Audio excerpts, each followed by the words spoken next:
What's happening, everybody? What's going on, Jeff? How's it going? What's up, everyone?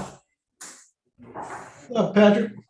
Give me 1 second, guys. We are at a new location today, trying to get organized. All right. Neil, who do we got? We got Neil, we got Brian Jones, Graham, Harry, my man Harry, Kyle, Spencer.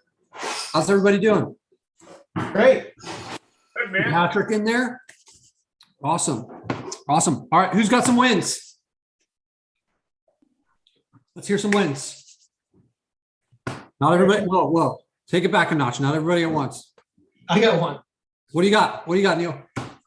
It's a pretty good collaboration with someone else in the group. We've had some Zoom meetings and stuff is really starting to take hold on some things we're going to do together. So I'm excited about that. He's from across the pond, so there's a big time difference, but we've worked it out. So I'm excited about it. That's cool. That's super cool.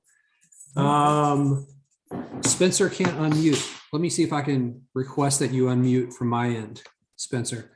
So I challenged Spencer, and I know that Spencer is one who likes to step up to the plate and go after those challenges. I challenged him. He had his biggest month ever at 10K, and then he hit 25K a month, and he was trying to match that. And I said, Spencer, let's hit 26K.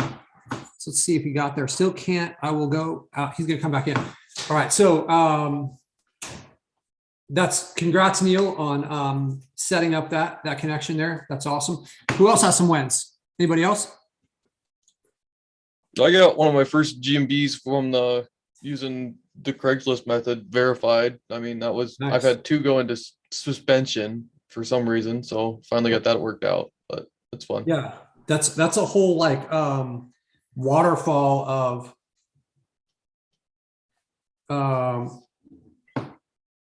whoa.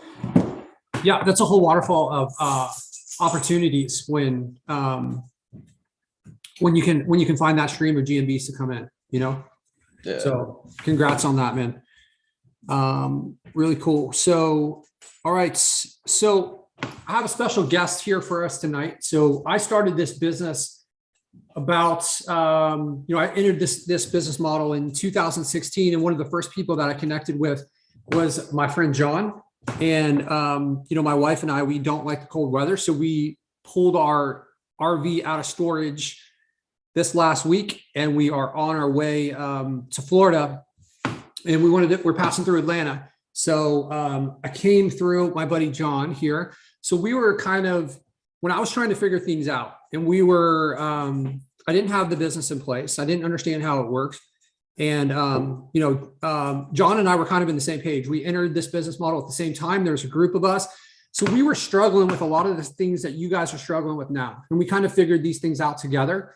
John built a pretty successful business, and he kind of had a background as you're doing sales for roofing. Yeah. John was doing roofing sales, and he started building his lead gen business so that he can get more sales. I believe that was you want to come over here, John? Yeah. That was his original intention. So this is my buddy, John Mueller, who we kind of cut our teeth together in this business, and we've both had a lot of success in this, but I want you guys to kind of hear it from a different angle a little bit. And John took it in a different direction. I think the original reason you were doing this was kind of like a prospecting method to get more sales coming in so that you could get commission from selling the roofing jobs. Is that correct? Yeah. So I was in the process of leaving the fire department, and I wanted to make sure I had a steady source of leads for myself to be able to sell jobs. And we weren't really getting anything guaranteed through the company that we were working for. And so I needed to figure out how to do something on my own. And, I found that program that we talked about, and we kind of started doing what we were doing together and growing it. And then of course, that was around July of 2015. And then around January of 2016, the owner of the company I was working for came to me and he was like, I don't know what you're doing, but you're doing something, and we want everybody else to have it too. And I said, okay. So we sat down and talked about it, and I kind of showed him what I was doing. And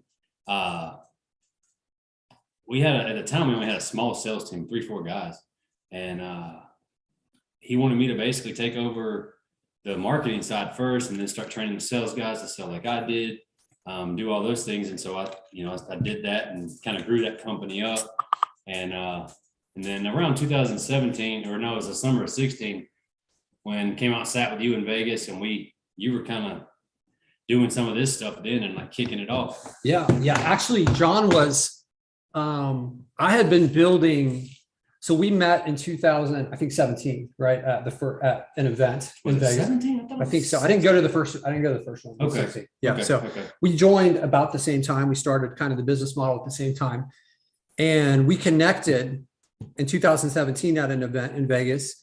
And that's where we kind of started building that friendship. And I think it was in 2018 or 2019, John was actually the first person I ever showed lead generated to. And I'd been building it for about a year and a half. And I had only used it internally. Like my original plan was never to sell this. It was more of like, let me build a tool that's going to give me an advantage, because my stuff was all over the place. I remember that we sat outside and one of those benches out in the conference area there, and we just went through the software. You remember that? Yeah, I remember seeing that thing going, holy cow, like what did you build? What is this? I'd seen all these CRM systems that we had in the industry, and I was like, dude, we need that. We need that right there. And you're like, I'm not done yet. I just got started. Yeah. Know. It was cool because it was great feedback. When you guys look at this now, and it looks like, well, a lot of you guys, I know that you guys love it, and I appreciate that. But when you first release it, or when you first show it to someone, you don't have any feedback. It's a little scary. You put a lot of time, you will put a lot of effort, money into something. And that was really when I started, my wheels started spinning. I was like, oh, why didn't I think that I could have other people using this, right? Seems like so stupid to not make that realization. Yeah. But you part of your reaction to it, I was like, oh shit, maybe, I've got something here that's could be special. Right. So that was cool. That was super awesome feedback. And then obviously you guys know where it's gone from there. But so let's get back to kind of your story. So you came into this and your plan was to get more business for roofing. And then you kind of realized that hey, and I think you were having some issues with the company you were working with at the time, right? Yeah, it ended up going sour after I came in and took them from. So this is what's crazy. I took this, the skill set that we built, and came into a company just as a sales guy, made it up to a sales and marketing director, implemented the systems that me and you and some of the other guys were working on. We implemented these systems and took them from $1.5 million in revenue to over $8 million in revenue in less than 12 months. And literally just blew them up with everything that we were doing. And then the owner comes to me in January the following year when it was time for me to get paid my commissions for everything I'd done for the revenue side. And he owed me a whole bunch of money. We're not going to get into the specifics here, but a whole bunch of money. Yeah. And he was like, hey, bro, I can't pay you. I'll buy you a new truck and give you $100,000, but I can't pay you. Yeah. It's I'll tell you, one of the things that I think is really important. I've got a training that I'm kind of building, and it's going to be about sourcing the best talent and kind of filling up your talent pipeline. I'm doing a lot of work in other areas, and there's a lot of learning going on here. And it seems so obvious to me from seeing big successful companies how important it is to have amazing talent in there. And if you have somebody that helps grow your business like this, you need to do everything you can to secure them within your company for the future, right? Yeah. Because it's very costly to lose somebody like that is at least in largely part responsible for a lot of this growth. What was crazy is, so we basically started the conversation in January that he couldn't pay me. And by February, I made the decision that it's in my best interest to walk away from this situation, find a new clientele to work with, find a new set of people to work with, and or just do something different, right? Well, I walk away in February. That's when we kind of terminated the whole thing. And I took a 2-week. I'd never taken time off before. I grew up, worked in construction, and was a firefighter, and then got right into this. I'd never taken time off. So I took just 2 weeks to myself. And that's how I was able to start the agency. to begin with, working with them. And that's what it was like, you know, learning to work with clients for the first time, like actual marketing clients. And it was it was weird at first because, you know, you got, I don't know what all you guys do and stuff like that, but you know, you can go in and you can do SEO for people, you can do all this different stuff, but at the end of the day, if you don't control the asset, if you don't, you know, have a system to really keep them in your pipeline, then they're going to fall out. And so it was very frustrating. And that's how I ended up, you know, starting the company that I own today, which I own a marketing agency still. I love it. And obviously some of your stuff's in my agency. It's being used all the time. And then I own the contracting company and your stuff's being used in there all the time. So the marketing agency, I think you don't, like your main focus is on the contracting now, right? Yeah. And you kind of got the marketing thing more on autopilot now, right? 100%. So what were some of the things that were important for you to, like, I've gone through the same thing where I would not have been able to build the software company had the marketing agency not been like largely on autopilot. And I had my own systems. And I know that you and we kind of went through a lot of back and forth trying to like figure things out through the years. Right. Yep. But you did your things different than I did. And I'm just curious, what were some of the big decisions that helped you get things on autopilot?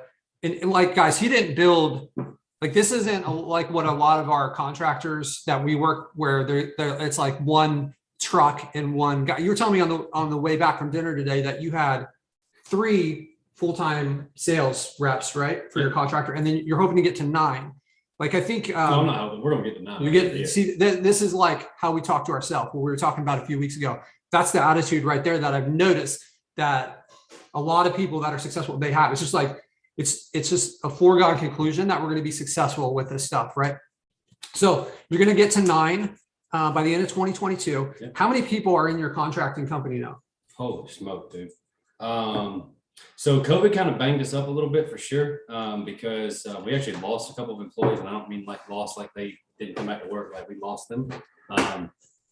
But we have, my office staff is small. You know, I've always ran lean. That's how I run my businesses. So I have an office manager, I have a general manager, I have 2 superintendents out in the field that manage our crews, and then we have so our roofing crews are, you know, 8 to 10 people. And then a superintendent. So, I mean, I'd say full staff, 55, 60 people within the company. That's a big company. That's a big company. And he's got this company didn't exist like 2 or 3 years ago. I filed the LLC in September 2019. So 2019 company does not exist. And now we've got 60 people, right? And it kind of came from this combination of, we've got the digital marketing skills. We have the sales skills from the roofing company. You have a lot of like contractor knowledge. So kind of the marriage of these 2 things are, in my mind, what allows you to go from like 0 employee or 1 employee by yourself in 2019 to 60 people, right?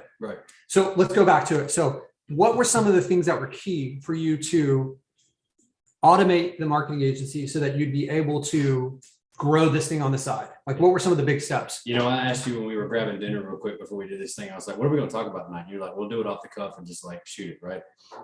100% what helped me get my business in order, your systems and you remember the little Google Drive thing you sent me that one day with like how to train VAs and like how to get them all ready and all that stuff. Yeah. That's a training I should put into this. You should. Foundational basis, like that was everything for me. Yeah.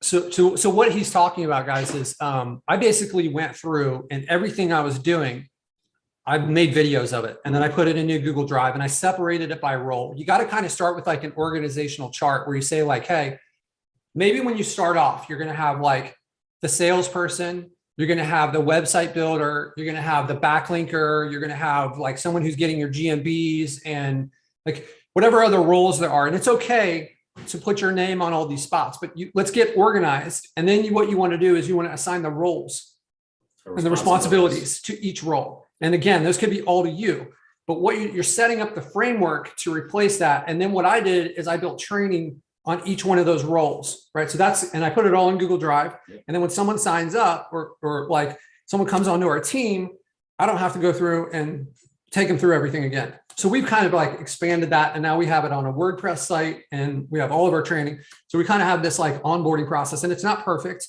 It's something that things have changed so much in the last like 5 years. But I think the idea of the system and learning that to like systematize the training, did this come into play when you were building the roofing company? Did you kind of apply some of that to, or do you? Well, I'll start kind of from the beginning. So like that started my understanding. I remember having a bunch of phone calls with you going, Patrick, I know what I need to do. I know how to do this part. I know how to do this part, but you really were logistically like you talked about, you broke down the roles, the responsibilities, and you made it very crystal clear of how I needed to do it. And I think if you really remember back, there was about a 3 to 4 month period there where I think I called you like every day, and I was so frustrated because it was like, Upwork and all these freaking VA sites that I was trying, and we were just getting garbage. And you were like, quit paying $4 an hour, dude. Like pay 7, pay 10, pay 12. Yeah. And as soon as I did that, you said it in your conversation a minute ago, as soon as I went higher level talent, it changed my agency. I went from $500 a month clients to $5,000 a month clients. I paid more money, and then I all of a sudden had $15,000 a month clients. And it was like, shit, like this dude was onto something. He was trying to tell me, like, listen. And so that is what automated my marketing agency. And here's the deal. Like I got to a point in my agency where I think I had like 4 or 5 in-house employees, and then we had like a really good virtual team, right? Mm-hmm. And I was very happy with things going. I was still doing feedback with you all the time. You were kind of walking me through like the next step, right? Like I knew how to run a business. I knew how to make a lot of money, but I didn't know how to let go. And like, you were like, dude, like I travel around the world and I do all this fun. Like, come on, man, let go. And for me, it was that let go at first. But then once I did it, I was like, shoot. And so I was just about to take a chill pill and like relax. And I don't want to say retire, but almost just enjoy my life, because I'm not somebody who needs to make $1 million or $5 million a year. Like I'm comfortable with a few $100,000 in like my life, right? Mm-hmm. Like I don't need anything crazy. So I was ready to like take a chill pill. And then our largest client in the agency killed it. They came to me and they were in our hometown. I had built them from, well, I don't like saying that word. I didn't build them. They put in a lot of work, but I had taken them from a $2 to $3 million company, and they were kind of stagnated for 3 or 4 years, hadn't done nothing. And I blew them in 1 year to $12 million. And then the second year we were pushing 16 million, and they had all these systems implemented, and then they cut me out completely. See, that's kind of right there, the difference between like the SEO model and the lead gen model. And I think what happened too, as part of the story, which I think is like super cool, is like you are working for this company, and then like they didn't pay you what was owed to you despite like this growth. And then now you're competing against them, right? Yeah. You kind of like, hey, They're literally 5 minutes down the street from my office. yeah. And like when the owner, like when it first happened, like he came to me and he kind of got a little threatening and all this stuff. And I was like, dude, the thing is we're so good at what we do, we can dominate a space. You can't beat us in the marketing game. Right. And so quickly it affected their business. Within 30 days, it affected their business. This is why he comes to you upset and like threatens you. Yep. Right. Yeah. So unfortunately and fortunately, in some ways, like whoever is like, if you do the best work and you are like the best company, you're taking care of your customers, it doesn't matter as far as who's going to rank to some extent, right? The reviews and stuff like that are going to kind of like tilt the scale, but you had this skill set, and this is why it's so valuable. Right now, I'm sitting in his house, and we're in this beautiful house in this beautiful neighborhood, and this would not have been possible without kind of the marriage of these two different skill sets, right? Yep. It was like this whole thing has come from both of those, right? 100%. And one of my lead person, my operations manager for the marketing agency, works inside of my office of my contracting company. So I have a area inside of my office for them to be, so that I can touch them several times a day, just to make sure that everything's okay. Because that, like with you were like, you got to let go. And I was like, okay, I'm gonna do my version of let go. I still want to touch it 2 times a day, and I want to make sure it smells right and make sure everything's working. But I got a person that runs it now. And like, she runs it from the top down. Right. Yeah. This idea of letting go is Hard. It's hard. It was tough for me too. And I'll tell you, like, kind of looking back on things, like when it was me really like putting all my attention into the business, we have problems in our business now. And Jeff and I and the rest of my team are trying to work through these and get to the other side of these. Because what happens is as you grow, things break. And as a part of the ability to grow is to be able to let go and let other people take care of things with you so that you can leverage their time, their efforts, their skill sets, right? But when that happens, like things are going to start to break. And that's kind of where we are. We're in this spot where we have to restructure some of our stuff. We have to redesign things. We have cars that are going down the assembly line, and maybe sometimes they don't have a steering wheel, but we've grown so fast and we have all these different moving pieces. Now we have 2 businesses. It's like, it's a lot. So you have to sometimes take a break and then regroup a little bit and then prepare to grow again. Right. So it's all a learning process, despite what it might look like where, we're traveling and doing these things. There's a lot of work that's happening. Like if I stop growing, this business could remain on autopilot. And for me, that's not really what I want. And it's not so much about hey, I need more money in my bank account, because essentially I could fire a lot of my staff and we just would.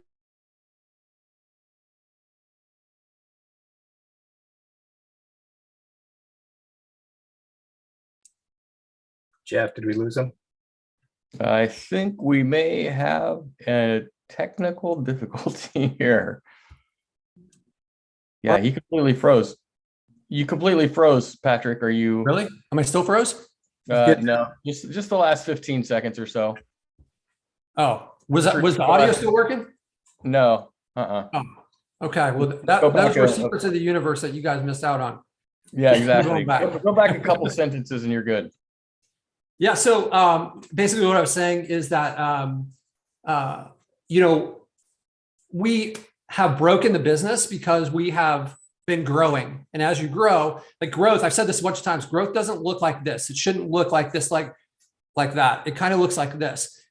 Things are going to break. You're going to hit a threshold and then you're going to go up again and again. And that's how it is on each step, is you've got to retool the business a little bit. And this is for me, it's like a game, right? And I enjoy this. There's so much learning that comes with each one of these stagnant spots. We're like, hey, there's a bunch of more complex problems to solve.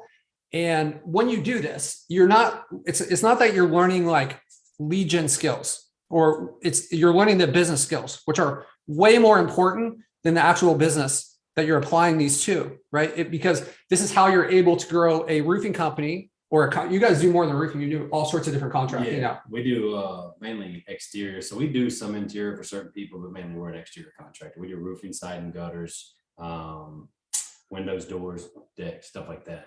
Do you feel like running this contracting business? So like I have no experience with contract, like being a contractor or like being involved in that type of business. Do you feel like you've kind of got an advantage when you go to try to do the marketing because you understand the mindset of these? I mean, I feel like it would be so valuable in sales to be able to view things. Man, I'm gonna tell you, I think that coming, and I haven't just worked on this side. I've worked on interior remodels. I've worked on, I've laid concrete. I mean, I've worked on the blue collar side of it. Right? Like, I'm not just a white collar guy. I'm definitely a blue collar boy. Like I understand these trades. I understand these guys' problems. I promise you, the contractors that are on our books right now, they know I understand their problems. They come, like, we have guys here in the state of Georgia that do business with us. And like, I had a guy drive down to my office. He drove down January 4th to meet with me, to bring me $5,000 cash to get his marketing started. Let me tell you something funny. This man joined Habu. I don't know how many names I can say on this thing. You could say whatever. Okay. So he joined Habu. He left our agency like a year ago. He went and joined Habu. That man had to pay $12,000 or $13,000 to cancel his contract with him, and walked into our office with $5,000. He's like, I need to get back on board because y'all understand me and y'all answer my calls and y'all solve my problem. He pumps septic tanks. Habu don't know nothing about pumping septic tanks. Right. We do. And that's the thing, is our agency, we understand it different. And we understand how to solve the problems. And we're not a one-trick pony. We don't look at SEO. We don't look at just lead gen. We're constantly, how do I make your phone ring all the time? That's what matters. Right. And that's what them boys will tell you. And that's all that matters to them. Right. So when you were like, I found that when I'm working with a contractor, it seems that we get somewhere around like 7% of like whatever the business we're sending. It just seems like kind of a rough number for what we're going to get. Now, when you take the other side of it, obviously you've got a lot more costs. Hold on, right? you get 7% of what? So let's say I sell like the 7% of the revenue that's generated by our leads is what we'll get somewhere around there for a referral fee between like 5 and 10%. Right. Let me tell you something. Y'all doing good because most people, they pay their sales guys to run around in their car driving around 8 to 12% in my industry. Yeah. So if y'all getting 7, hell, you're getting a sales rep's commission. You get to work on your laptop all day. We do. But when you're running the business, Right. now I know that you're going to have a lot more costs, right? So what if, and maybe you don't want to share this, but like, can you kind of give us an idea of what your profit margin is, or profit percentage is from like your business that you're running here for the contracting business? So let's say you sell like $100,000 job. How much of that is going towards like all the parts and labor and like whatever licenses and expenses versus how much you actually get to stick in your pocket? Oh yeah, you really are getting some download information. So most construction companies operate, believe it or not, at between 30 and 40% GP. So to answer your question, if $100,000 job, you're gonna have probably $60,000 in job costs. So labor, materials, permits, dumpsters, et cetera, and the other 40,000 is going to be 40,000. But that's GP, right? So you got massive overhead on the company. That's why I say when you talk about 7%. So like we're moving into a brand new facility March 1st, 6,400 square feet, right? So 3,000 square foot warehouse, 4,000 square foot office. Dude, our utility bill is $1,300 a month. Right. We ain't gonna talk about the rent. You know what I mean? $15,000, $20,000 a month rent on a building, and then you got these trucks, you got all this equipment, stuff like that. So that $40,000, you gotta at least equate 10 to 15% of that money, of that $100,000 revenue, is going into overhead to run that job. Right. Because at the end of the day, you got to run the trucks, you got to run the boys, you got to run the tools. So those are like, so just from like an accounting perspective, guys, these are overhead costs. So there's like fixed costs, variable costs, right? So variable costs are things that you're going to be, that are going to increase as you do work, right? So like, for instance, variable costs would be the cost of roofing, like the actual, like if he's putting shingles on a roof, those are variable costs. Those are going to be, or the labor, it's going to be dependent on the job, right? The fixed cost might be like the cost of the building, it's going to be the same, but really what you should be doing is that building should be kind of like attributing to all the work that is done. So there's like a piece of it, right? So, and that's why we're moving into the new buildings, because our current building, we actually had a lease on this building through 2023. But we have a really cool landlord. He's awesome. I basically went to him and told him, look, we outgrown this building. We need more space. The place we're moving to, we have 1,000 square foot of warehouse space now. Now we're about to get 3,000 square feet of warehouse space. We need that to store our materials because I'm sure everybody else knows this is going on. Right now, there's a massive material shortage across the nation, and it's getting worse. And so we care about our community and we care about our customers. We're already ordering stuff for the spring and in the summer when everybody else is going to be busy and can't get material. We're going to have it. And so we're shelling out money, capital right now, to get material in the building. You're kind of making an investment knowing that, hey, like these materials might not be available, or it's likely that it's going to be more expensive. Like way more. Yeah. Smart. But now you kind of like, after running these businesses, you're like, I know from dealing with some of our contractors, it's like, we'll send them a ton of business and somehow like we'll hear them like closing jobs and stuff like that. And then when it comes time to pay, there's some of these guys that are like, where's the money? Like, hey, I need to pay like 10 days late because of like X, Y, and Z, right? You see that a lot, but you guys are kind of like on the other side of the coin where you have stockpiled, or you're stockpiling stuff and you're kind of planning for the future. So it's like, I think it's a deadly combo to be able to have this.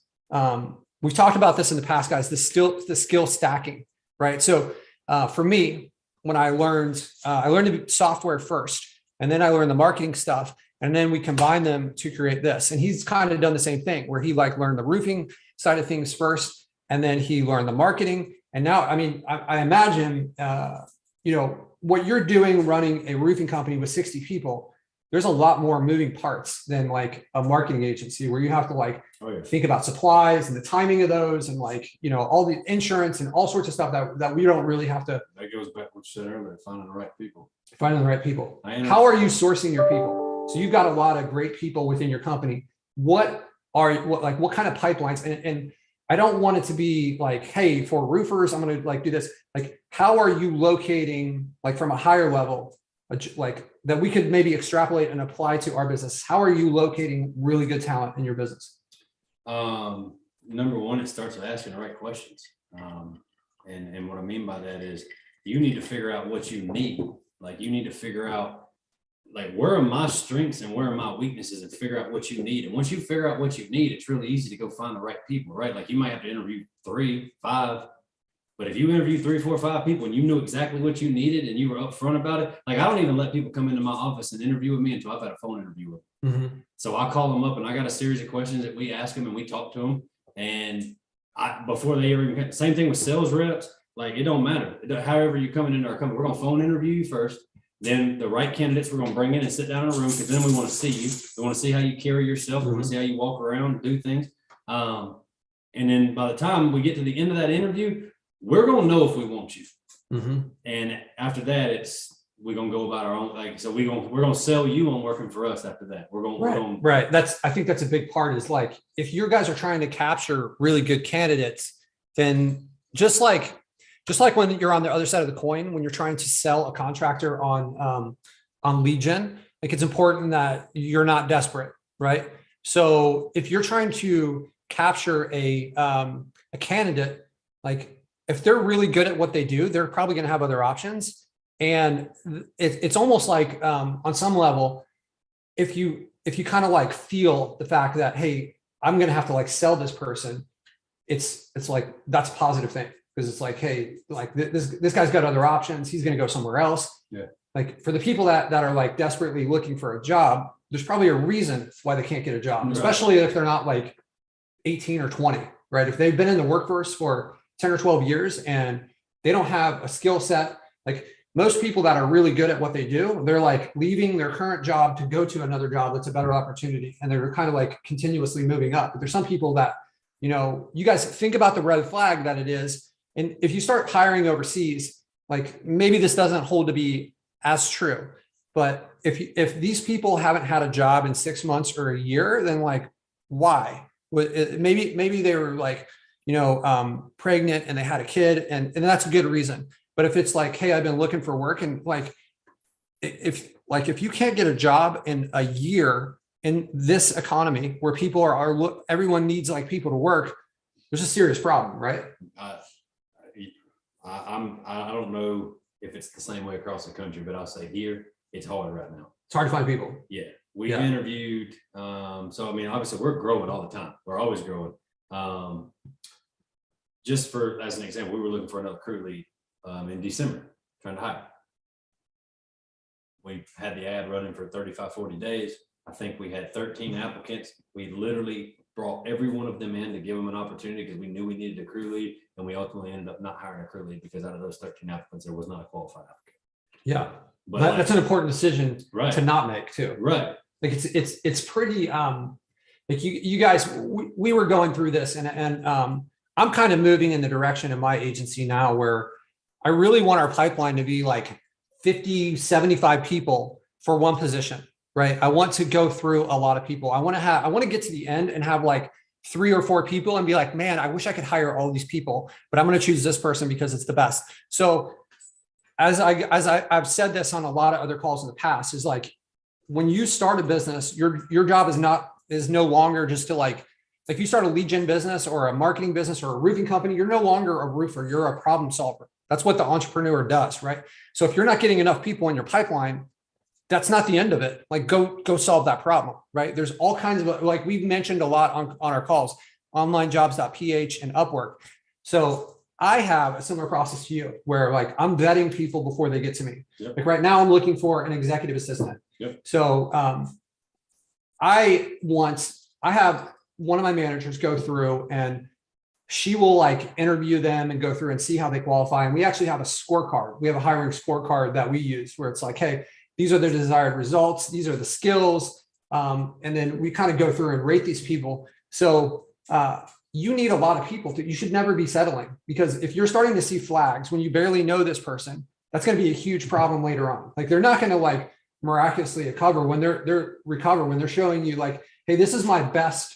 This is the best that I am in an interview because I'm doing my best to try to earn this job. Right. So if there's flags, then like there's all kinds of other stuff that you can't see that's hiding under the water. One of the things that we're doing now is I require a video. Like, now our people are going to be doing like tech work, which like hiring someone who's going to be like installing countertops. Like, asking them to do a video is like, that's Yeah. that's probably not in their Not wheelhouse, gonna right? happen. But if they're going to be working for a tech company, there should be no reason why they can't get a video together and upload it. And that weeds out a lot of people for two reasons. Like one, like people just are not motivated enough. If they're not motivated enough to be able to put together a video, then like, how are they going to be a rock star on my company? Right. Like, so the second thing that you want to do is I want to have them do a test project. So this is going to be like a throwaway thing for us where it's like, I'm going to assign the same test project to everyone that comes in. And I want it to be about 10 hours long. And I'm going to simulate the work that is going to be done in their role with this test project. And then I can kind of compare and see. And if there's somebody else that exists in that role, maybe I can, that's in my company, maybe I can have them do the test project to kind of set a benchmark, right? Like, hey, this person's really good at it. Let's see how they do. Now let's compare it, right? So you could, like, theoretically, these people go through. If we were able to like get your pipeline full enough, and I know that like roofing and contracting, it's like super hard to find people, like it's hard to find people to show up, right? But with what we do, we have the ability to hire people from all over the world, right? So like if you can find enough sources. So I just did a search the other day because I'm looking for this executive assistant and I want like 50, 100 people in this pipeline, right? So I did a search for like best virtual assistant websites around the world, best in the Philippines. I like the Philippines because I do too. yeah, I mean, they work hard. They seem like good people. Their accent is like, if you compare the accents from other countries, it's really good. Once you work with some of the Filipino people and you like, if you try to call like your internet service provider because you're having some issue, you'll start to recognize that Filipino accent. They're everywhere in American companies, right? And I love their schedule. It's exactly 12 hours off hours. Right. It's really easy to So figure as out you're where we wrapping are. up your normal work day, like for me, as I'm wrapping up my contracting day, if I do need to jump down that rabbit hole to do anything, I can, if I do it at 7 p.m., 8 p.m. before I go to bed, they're up, they're working. Yeah. So it's easy. And it's like, hey, I need you to do. They take care of it. Like, Right. It's easy. Right. And I would say, guys, you can find these people for $2 an hour, $3 an hour. But like John was saying, Find the better ones. that's probably not what you want. Like, what does it say about them? Are there people that are like brilliant people that are willing to work for that? Probably. They're trying to prove themselves. Yeah, So they're you might probably find out there. But the other ones that are like, hey, I'm not going below like whatever in the Philippines. If they want like $6 an hour, that's like they're a decent percentage above the minimum for people that are willing to work there. There's a reason for that. I made the same mistake when I was hiring some developers. I thought like, well, hey, I'll get these guys. And then I started hiring a lot more expensive ones and better ones. And like the result, yeah, it actually costs you less. It's counterintuitive because you don't want to like tell them to do something and then they do it wrong. And then like, it's just that back and forth. You end up paying them for like 4 times the amount of work. So maybe it's better to just pay them twice and have somebody that can figure things out. Right. So not waste your time. That was the biggest thing. We're wasting time on that. That's why we couldn't scale when we first started. We couldn't scale the agency because we were constantly trying to teach VAs, or I was in my agency trying to teach VAs. And it's like, why are you not getting this? I've taught you 5 times, 10 times, like whatever. It's because I was hiring the wrong people. Yeah. You've got to source great talent, right? And you have to use your problem solving skills to apply to that. All right, let's change gears a little bit. So you understand where a lot of these people are on this call because you and I were there in 2017, 2018. I'd love to hear some of your like biggest learning experiences over the years that, like, looking back, what would you tell yourself from where we were having those like phone calls like 4 or 5 times a week, just like trying to figure out how stuff works. Yeah. Like, what are the biggest learning lessons? Like, we've talked about some of them already, right? What are the biggest learning lessons that you would go back and tell yourself from 2 or 3 years ago? Let's see. Number one, I mean, obviously having the relationship I had with you and having the relationship we had with Justin and some of the other people that Chris Pattison, there was a lot of people who we all started at the same time, right? Yeah. It was like a crop of people that we went and we all held each other. Like, we kind of did that funny thing there for a minute. We were like accountability group, and like we were just like, if you're not on the call, like you're not serious about, we need to know. So we did. These guys are all in accountability groups now, and I've told them like, hey, like hold each other accountable. Like, and I'm saying this, guys, like straight up. At first, it was a joke to us. Like it wasn't. We didn't take it serious. We were cutting up about it, and it was just like, oh, you're not on the call today, like da da da da. And then one day Patrick was like, why weren't you on the call? what do you mean? Aren't you on the like it became real. And that's what I mean by like the process, the system. And then like we started doing it. So I think number one, you got to surround yourself with good people. Like it doesn't matter what background they come. Like here's the thing, you see people say stuff like this all the time. It doesn't matter if you know somebody for 10 years or 10 minutes. It's all about the people that you bring into your life that mean something. Like me and you, first night I met you, we sat down at the table and had a conversation for 5 hours, 4 or 5 hours, whatever it was. Like just sat there and chatted. We talked about like things we had in common, hobbies, things like that. And then you showed me this thing and I'm like, okay, like what's up? Like we met each other, but outside of the business, like we became friends. Justin and I became friends. Chris and I became friends. And Chris lives in Hawaii. Justin lives in Louisiana. You live all over the freaking world. And I'm down here in Georgia, right? But we purposely make it a point several times a year to go see and visit with each other. Right. We talked about our other friend, Justin and I at dinner, and like, man, I miss that guy. Like, want to see, right? You surround yourself with good people, and good people motivate you to be good, and it motivates you to do good. So, number one tip I say is surround yourself with good people. That's the first thing. As far as what was the foundation of the question again? What did you? Some of the lessons that you've learned that you would go back and tell John Mueller of 2018, 2017, when we were kind of coming up trying to figure these things out? I think, number one, you got to surround yourself with good people. Number two, like, I don't know how else to word this other than like trust the process. Like when we kept going through stuff, like I was doing my thing and you were doing your thing and Chris was doing his thing and everybody was doing their thing. And like, we were finding what was working, right? Like I would find things that worked and you found things that work, and Justin and Chris and everybody. Yeah, there was that like, so it's kind of weird because as you go through this and when the friendship is new and you learn something cool, you're like hesitant to kind of share it with other people. And then at some point we got over that hump and all of us we were all kind of like really serious about the business and we were exploring all these different ideas and just like, we're all doing it differently. We're talking to different people, we're making different connections, and we were all kind of bringing value from all these different directions back to the group. And it kind of like accelerated the ability to level up. Right. Yeah. Big time.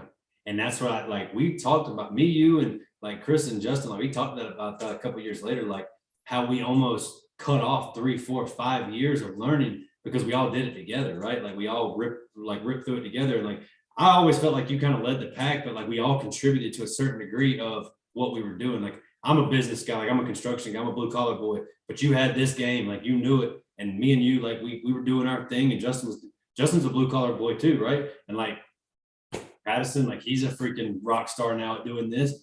We all kind of had our lanes and we all kind of helped. Like I helped you understand the contracting space. Yeah. I mean, you helped me with a lot of like, you might view it as like, maybe I helped you. That's not how I view it. I kind of view it as like, man, like when I was going through it, I was like, God, these guys are like, I kind of felt the opposite. I kind of felt like I was learning so much from you guys. And I like, well, we were so dumb when it came to this though. And like, we still are. If it wasn't for the thing, like I don't know what is this? Like, what are you teaching here? Is this the lead generated group? This is the lead generated and the LeadSnap group. So okay. It's the original, the CRM, but a lot of it is just like coaching for the, like just the business model. That's where I talk about how like you kind of led the pack. Like you were so much smarter than us when it came to software and technology and understanding the internet. And like, remember when I was like trying to learn WordPress and you're like, you got to dude, just get somebody to do this for you. Yeah. Because it was just so much. Like, I'm not that guy, but yet you could pull that little doodad out right there and just put it together, right? I couldn't do that. I was a weebly guy. Right, yeah. but like, I think the key about it is like, and I've said this, so I don't build our stuff. Just because you can do something doesn't mean you should do something. Right. Like I could, I could mow my grass every week if I had a house and a yard that had grass in it. I could, but I'm not going to. That's not like, unless there's some other positive thing. Like as far as like my time versus like what I would pay someone, that's like, that's not a good hour. Now, if I'm relaxing from it or I find like some other benefit, being outside, like that kind of, then okay, that makes sense. But like, it doesn't make sense for us to build WordPress sites or this. That would be one of the first things I would hire for. Is like have web. They're so relatively cheap based on the rest of the stuff we couldn't. I think what I'm trying to say when I say that Patrick led the pack, like when you did that. So you got guys like me and Justin, right? Like we're blue collar boys that came from busting our backs, and we've spent money with YP. We spent money with Haibu. We spent money with all these people that took our money and didn't do anything for us, right? And then we got pissed off and we were like, no, we're gonna figure out how to do this. And so we came in and we thought we were going to figure out how to do it, but then we really didn't know what we were doing. That stuff was just too complicated. And then we meet you, and all of a sudden, like, we build this bond and we build this friendship. And so we're showing you the back end of our businesses and how we do things and how we make hundreds of thousands and millions of dollars. And you're showing us how to do all this fancy stuff. And we're like, all right, cool. And so we're like, I built an agency. So did Roy. Like, we built an agency.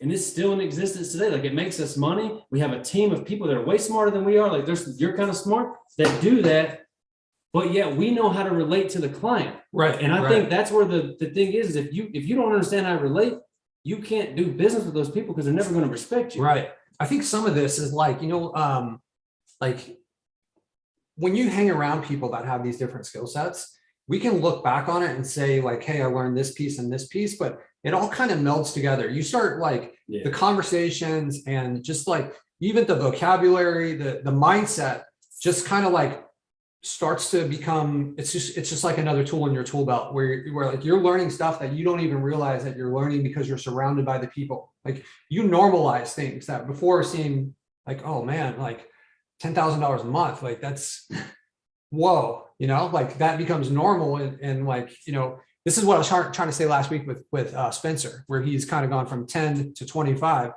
like 10 was like it was like life-changing for him. But then when you do 25 and you look back at 10, it's like that would be a bad month for him now, I would think, right? So like a lot of that happens when you surround yourself with some of these successful people.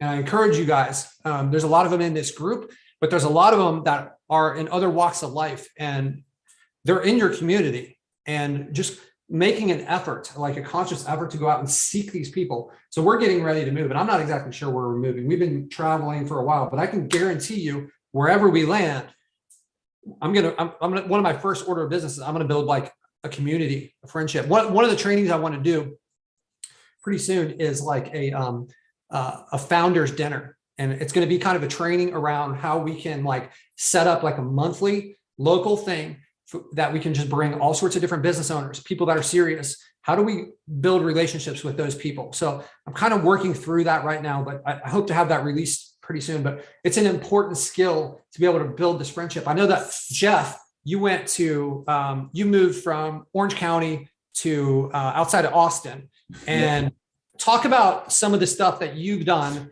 to kind of like you've inserted yourself into this like really high level group in pretty short order. You've got some great relationships with some of these people, right? Yeah, that's true. I mean, I tend to have networked a lot in the past, so I have a little bit of insight into how to do that. And I know that people have gone into local business organizations like BNI and other Chamber of Commerce type groups and gotten a lot of success, even if it's just a launch pad into a new sort of group of clientele or to cut your teeth on some of these deals. But there is a group in Austin called the Internet Marketing Party that's been around for like 15 years and has been very well attended. So I had wanted to go for multiple months, like 6 months, and I was always out of town doing other stuff with Patrick and whatever. So a couple months ago, I show up, and the guy who runs it, he's a super cool guy, and he got on stage. They have pretty high level speakers every week. Or every month, sorry. And so he got on stage and he's like, just off the cuff, he's like, hey, I'm going to start a mastermind and I'm just kind of open it up to 5 people. I don't really know how to run this thing, but it's going to be X dollars to join it. Who wants to join? And I was just like, me, and I raised my hand and joined. The next thing I know, I'm at a dinner, getting invited to like dinners. And then every month before the event, they have like a round table. And the one that was for that night that I joined, they posted something on Facebook, like a video of like the think tank kind of thing that they call it. And there were some really high level people in that room, like really high level. What does that mean, Jeff? High level, like like Marissa Murgatroyd, if you know who she is, she does a thing called Live Your Message with she coaches, but she's doing very well, like probably 10 figures a year.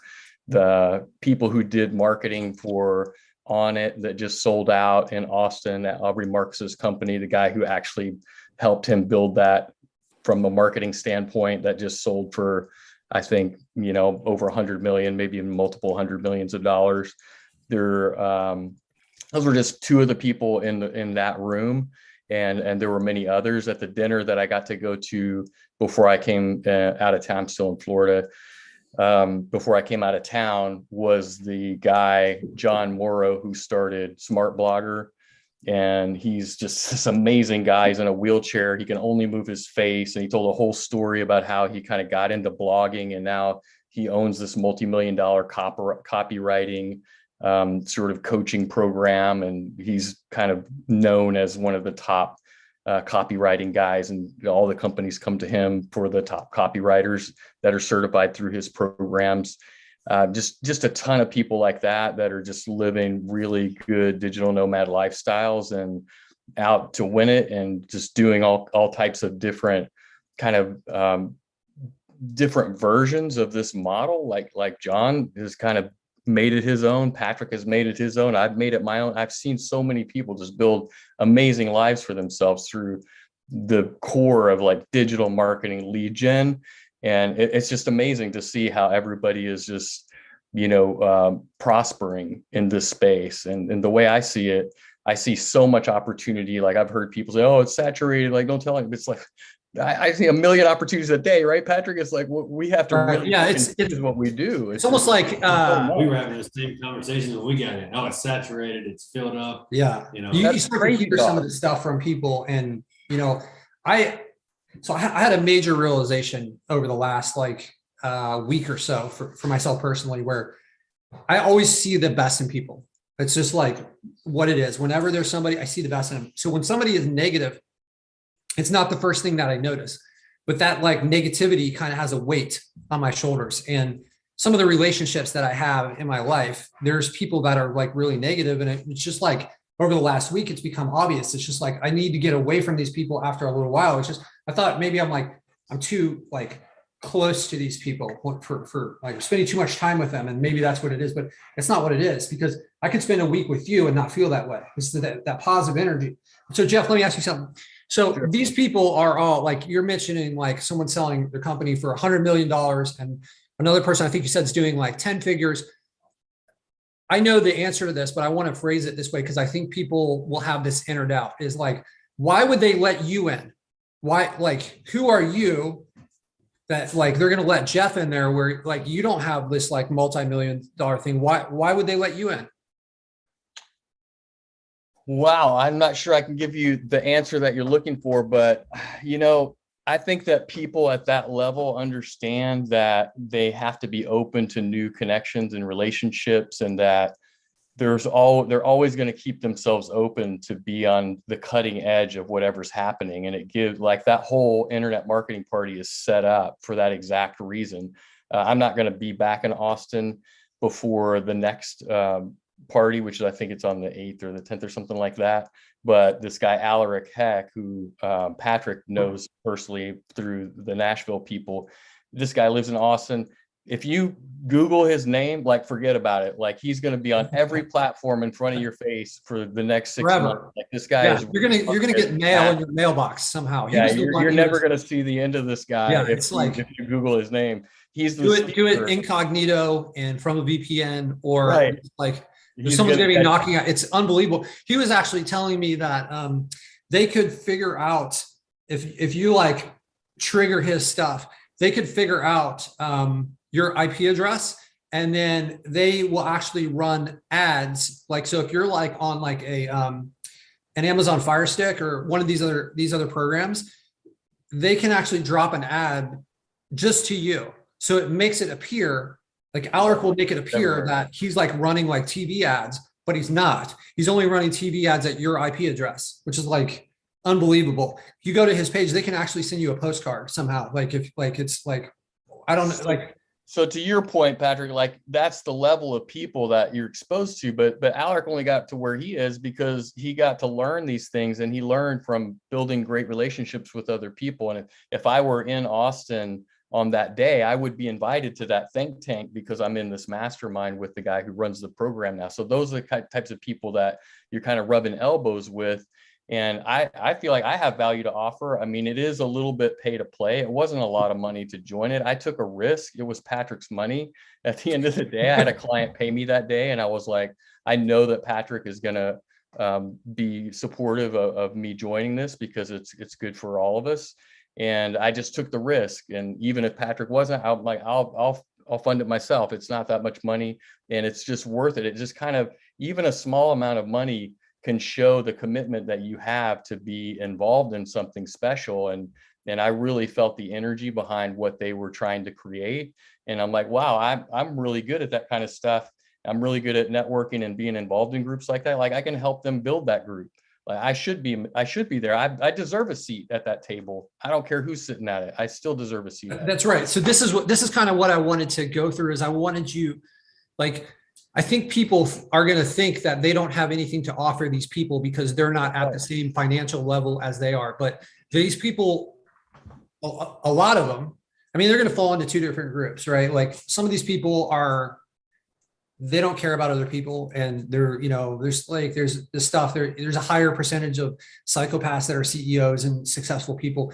But the ones that are focused on having an impact, like, you're welcome for a lot of these people, and you don't have to be like scared because these people are doing bigger numbers and think that you don't belong. Like, if you can just go there and kind of like be humble and open-minded, and like, like, don't be, just be polite and do your best to show that you're putting in the effort. Like, a lot of these people, that's their why. They want to help people, right? That's right. And they're welcoming to you.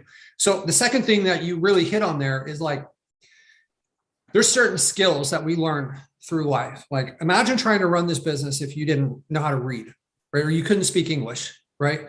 And now you start kind of like saying, like, well, let me run a business without any of those skills, right? So what about, like, digital marketing starts to become a foundational business skill, right? And that's kind of what John has going on here, is like, he basically has this like foundational skill for marketing, and it applies to all these different businesses. Right. And the way, Jeff, that you do marketing is a lot different. There's a million different ways to be a digital marketer. Right. So, like, I've found that as I've gone outside this like little bubble of lead gen, and I start to interact with other marketers, like, our business model is so different than theirs. Like, even Brian Jones is on here. He comes from like a SEO background, and some of the strategies that we're doing here, like, I think he told me that he didn't know, like these are new strategies, even though he's been in this game for a long time. So, like, this becomes a foundational skill set, and it doesn't matter whether you apply it to this business model or you apply it to another business model.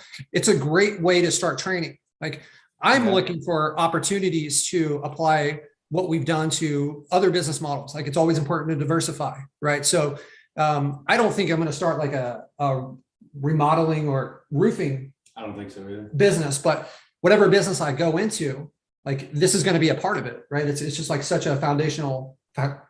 Well, and to your point, Patrick, all the people in that room, they were like YouTube guys, and they've done big stuff. Like, one guy he had a partner of his in the room. I don't think he was BSing, but he's like, we have actually done $1 billion in product sales based on the ad run that we've done over the years, over the past 10, 15 years, whatever it was. This is ridiculous.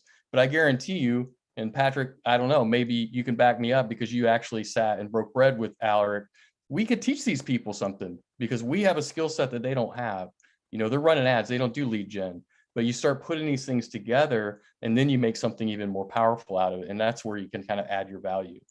100%. Yeah, I totally agree. And like, you guys all have like these different backgrounds, and you guys have skill sets that we don't have, and maybe they don't apply right to this. But when you learn this is like the skill stacking that I always go back to is such an important thing. And learning this opens up everything else that you've learned. So, like, okay, if you know how to market, now you can know how to monetize other skills, because you can kind of combine those. If either one of those are missing, then it's much less valuable, right? So the skill stacking is every skill you learn that can be related doubles your chance of success. So it's not quite exponential, but it's almost like, there's a multiplication factor that's happening faster than if it's not like, hey, I learned how to read. Now I learned how to write. Now I learned how to rank a website. Now I learned how to sell, and I learned how to do public speaking. Now I can speak at a marketing event, and I can sell to a lot of different people, right? So I learned how to do the software, and I learned how to market. And then one of my biggest first days is I got put in front, like I niched down, and then I kind of went into a sub niche, and I created a relationship with the manufacturer. And the manufacturer put me in front of a bunch of their top clients for like the contractors that were buying their materials, right? So I had some like public speaking, and I went and I spoke in front of these people. There was 24 people in there, and I think we signed up like 16 of them, right? So it wasn't either one of those on its own. It was the combination of all that stuff together, right? So this is a very valuable skill set. You guys don't really realize when you're in it how you can apply it to so many other things. I was talking today to like somebody that has been in this group for a little while, and now he's going into like more commercial real estate type stuff. And this marketing stuff is going to play a big part of that for him. So, hey, we're at an hour now. I want to keep it at an hour. I want to, spend some time here. I don't have a lot of time with my buddy, John, but you guys give John, like show John in the chat your appreciation for him being on there. Definitely appreciate it. Do you have any other final words of wisdom that you could give to these guys that are kind of like on the other side of it, whether they're like, hey, one day I want to own my own business that's not a marketing business and apply this to, or, any parting words? Yeah, man, definitely. I'll say this about this space. I've told my story a little bit and told you guys about me, but this space can change your life completely. You can do anything you want to with it. You can open up any type of business that you want to with it. Like I've helped my mom, I've helped my sisters, I've helped some of my friends get just ideas off the ground that were just meager ideas, and I showed them how to take off with it and just do something with it. So understand that, yes, you can build an agency model with this, and if you love the agency lifestyle, the laptop lifestyle, and this is what you're passionate about, you can do this for the rest of your life and make all the money you want to. But if you have something else that drives you, some other type of passion, for me, I'm gonna be honest with you, I love that I know how to do this now. I love the back end of it. I love everything about it. But what I love the most is that it allowed me to go into what I love doing, which is making people's homes beautiful, building things. I studied architectural design for 3 years. Those are the things that I love. And so I wanted to work in that space. And so I decided to take the skill set that I learned here and allow it to, I was telling somebody this morning in my office, I literally get to wake up every morning and I get to walk into my office and I get to have a cup of coffee with some of the coolest dudes around.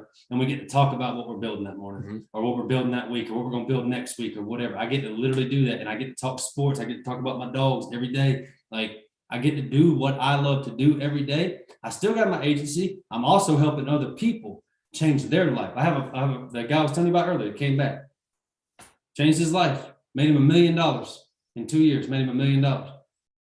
He went through a big, massive divorce and lost everything. And in 2 years, he literally got everything back. Yeah. He restarted his whole life. That's the part. Yeah, it's so amazing to be able to like have these people that do this, because there's a lot of people that we can provide all this business to that don't have that become their story. Yep. Like I've seen that a lot where we've like rotated from like client to client to client, and then we finally find one, and it's just like so it's not like we're the reason for it, but we're increasing the possibility for them to have these type of results. And they look back on it like we were such a big part of it. And that to me is like a big part of why I do what I do. I love that part of it, hearing those stories and like kind of looking at it when one of these people come in my crystal ball and be like, if you are who I hope you are, you have no idea like what is going to come, because we're going to blow this thing up, right? It's 100%. Like, it's so rewarding. And, like back to what we were just talking about with Jeff, where like these people that are like doing big numbers, like a lot of them, they'll shift. We talk about the Maslow's pyramid of needs all the time, right?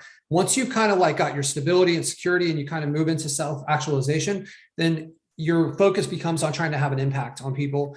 And like, I think this is part of why these people are so welcoming to people. They want to help.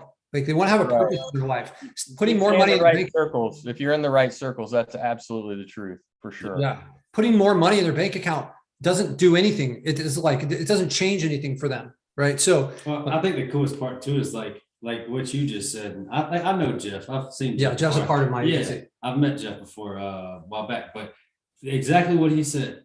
You like me and you and like Jeff and some of the other guys we hang out with, when we go get clients, right? We find clients that are similar to us, and we get to help good people win, right? Yeah. And so the more good people that win, the better like the whole world gets. And I know that sounds so high level, but like I've watched it happen in my community, because now these guys like my hometown, now all the good guys are winning. Like all the good guys, all the local guys that I grew up with, people that I know that are good people, they're the ones pumping the septic tanks, and they're the ones painting your house, and they're the ones doing your electrical They have work. real businesses now. That's right. Yeah. And so good people get to win, and you get to help them be a part of that. It's And such a that's cool, so fun. yeah, it's so fulfilling.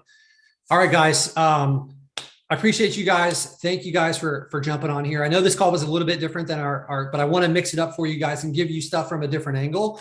So, John, thanks for joining us on here and Anytime, adding man. value to this. So you guys have an awesome week, and you guys got 7 days. Do the things between now and next Wednesday that create wins in your business and move the dial for you guys. All right, you guys stay safe. We'll talk soon. Take care.